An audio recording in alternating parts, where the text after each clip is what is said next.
الرحمن الرحيم، والصلاة والسلام على سيدنا محمد وعلى آله وصحبه أجمعين.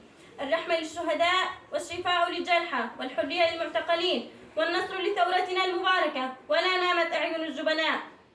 نحن جمع من حرائر بلدة حربنوش نستنكر وندين ما قامت به أمنيات هيئة تحرير الشام من اعتقال الثائر علي دلو وإطلاق الرصاص الحي عند اعتقاله، ونطالبها بالإفراج الفوري عنه دون شروط. فمعروف عن ابننا بأنه لم يسرق ولم يفرض أتاوى على المسلمين، ولم يرضى لنفسه أن يكون حارسا للدوريات الروسية ولا السافرات، ولم يرفع سلاحه باقتتال بين أخوة السلاح، ولم يؤيد فتح معابر التطبيع مع النظام، ولم يخضع المخابرات التركية، ولم يوقع وينفذ اتفاقيات سوتشي ولا أستانا. ونخاطب أبناء الهيئة في حربنوش والمحرر ونقول لهم: هل ترضون أن يتم اعتقال أمثال علي دلو الذي تعرفون تاريخه الأبيض في الثورة؟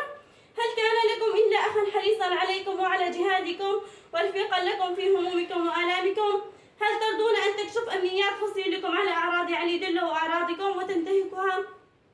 هل صار من يرفض التطبيع والمصالح هدف مشروع لقيادتكم وجهازها الأمني؟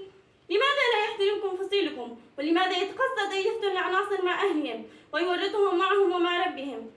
ونوجه رسالتنا للرأي العام: إن قضية علي دلو هي انتهاك أعراف الثورة وأعراف أهل الشام، وهي قضية المحرر، وإن طريقة اعتقاله يستحي منها أو جهل، ولن تكون الأخيرة إن بقيتم صامتين، والقادم سيكون أعراضكم.